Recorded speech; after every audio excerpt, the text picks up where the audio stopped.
চালের বিগত কয়েক বছরের বাজার এবং আর আনুষঙ্গিক বিষয় নিয়ে আরো বিস্তারিত আপনাদেরকে জানাবো।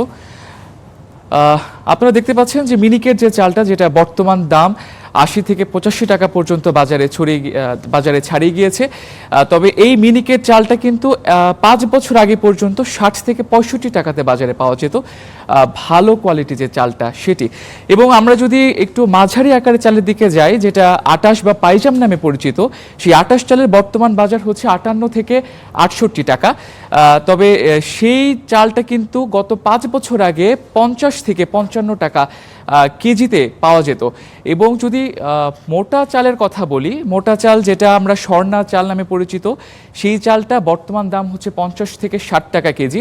তবে এটা যদি আমরা গত 5 বছর আগের দামে যাই, তখন ৪৩ থেকে ৪৫ টাকা কেজিতে পাওয়া যেত। অর্থাৎ 5 বছরের ব্যবধানে কিন্তু চালের যে বাজারটা, সেটা কিন্তু অনেকটাই বেড়ে গিয়েছে। প্রতি কেজিতে কিন্তু এই চালের দামটা ২০ টাকা কেজি পর্যন্ত কিন্তু বেড়ে গিয়েছে। যদি আমরা এখন প্রশ্ন হতে পারে যে চালের দাম হয়তোবা বাড়ছে উৎপাদন সংকটের কারণে, তবে বিষয়টা কিন্তু তা না। উৎপাদন কিন্তু 5 বছরে অনেকটাই বৃদ্ধি পেয়েছে। ২০২০-২১ অর্থ বছরে যদি আমরা যাই, তখন উৎপাদন হয়েছিল ৩,৮৬,০০,০০০ টন চাল, এবং সেইটা কিন্তু পরবর্তী বছরে বেড়ে ৩,৮৯,০০,০০০ টন হয়েছে। এবং প্রত্যেক বছরেই কিন্তু এই চালের যে উৎপাদনটা, সেটা কিন্তু বৃদ্ধি পেয়েছে। এবং গত যে অর্থ বছর ছিল ২৪-২৫ অর্থ বছর, সেখানে কিন্তু ৪,১৫,০০,০০০ টন চাল কিন্তু উৎপাদন হয়েছে। অর্থাৎ উৎপাদনের দিক থেকে কিন্তু বাংলাদেশ বলা যায় প্রত্যেক বছরই যে সমীকরণটা দেওয়া হয় কৃষি মন্ত্রণালয় থেকে, প্রত্যেক বছরই কিন্তু সেই লক্ষ্যমাত্রাটা অর্জন করা হচ্ছে, এবং অনেক ক্ষেত্রে লক্ষ্যমাত্রা থেকেও বেশি উৎপাদনটা হচ্ছে। তবে বাজারে কিন্তু তার প্রভাব খুব একটা লক্ষ্য করা যাচ্ছে না। এবং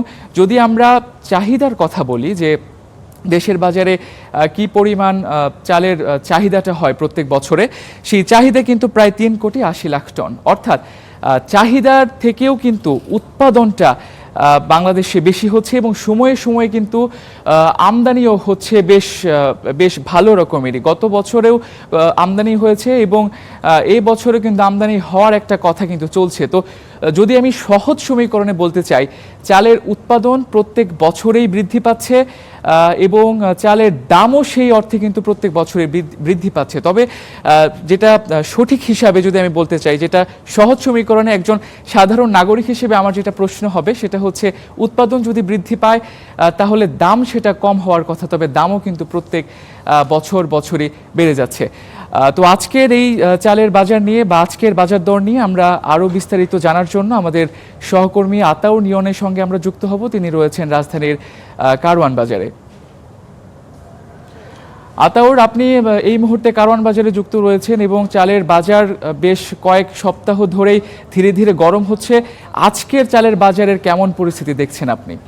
হ্যাঁ, আপনারা যেরকমটি বলছিলেন, যে আমরা কিছুক্ষণ আগে প্রতিবেদন দেখতে পেরেছি যে গত প্রায় 1 বছর সময় ধরে কিন্তু যে চালের দাম সেটি কিন্তু ঊর্ধ্বমুখী রয়েছে, এবং মানুষের যেই সাধারণ বা স্বল্প আয়ের মানুষের যে চাল, আটাশ চাল, সেটি বর্তমানে ৭০ টাকায় কেজি প্রতি বিক্রি হচ্ছে।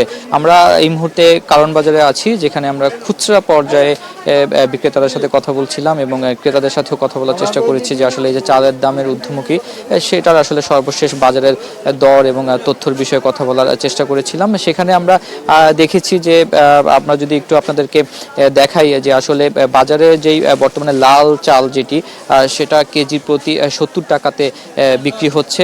2 ধরনের লাল চাল পাওয়া যাচ্ছে, যার একটি ৭০ টাকা, অপরটি ৮০ টাকাতে বিক্রি হচ্ছে। এছাড়া পোলার চাল যেটি রয়েছে, 2 ধরনের কালো জিরা এবং চিনি গুঁড়া চাল, তার একটি 120 টাকা থেকে অপরটি 140 টাকায় কেজি প্রতি বিক্রি হচ্ছে। এছাড়া মিনিকেট চাল ৭০ টাকা কেজি প্রতিতে বিক্রি হচ্ছে।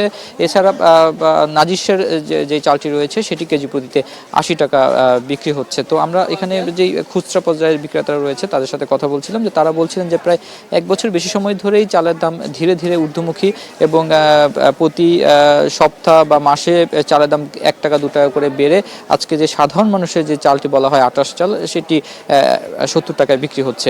এছাড়া তারা বলছেন যে এই যে আমরা প্রতিবেদনে যেরকমটি দেখেছি, এখানে যে বিক্রেতারা রয়েছে, ব্যবসায়ী রয়েছে, তারা কিন্তু একই কথা বলছেন যে চালের যে আসলে তাদের হাতে তো এখানে দাম বাড়ানোর কিছু নেই। এইটা মূলত যারা মিল মালিক রয়েছে বা যারা বড় বড় ব্যবসায়ী রয়েছে, যারা চালের যখন ধান রোপণ করা হয় তার আগেই তারা যখন সেই ধান রোপণ শুরু থেকে যে ধানের ক্ষেতগুলো আছে সেগুলো তারা যখন নিয়ে নেয় এবং সেখান থেকে চাল বাজারে আসার আগ পর্যন্ত তার যে দাম রয়েছে সেই দামের দাম নির্ধারণটা সেই মিল মালিকদের থেকেই বা বড় ধরনের ব্যবসায়ী গ্রুপগুলো থেকেই কিন্তু নির্ধারণ করা হয়ে থাকে। তো এই ছিল আমার কাছে এই মুহূর্তে আজকে বাজারের সর্বশেষ চালের দামের তথ্য। ধন্যবাদ আতাউর নিয়ন। আমাদের সহকর্মী আতাউর রাজধানীর কারওয়ান বাজার থেকে যুক্ত ছিলেন এবং আজকের চালের বাজারের সবশেষ পরিস্থিতি আমাদেরকে জানাচ্ছিলেন।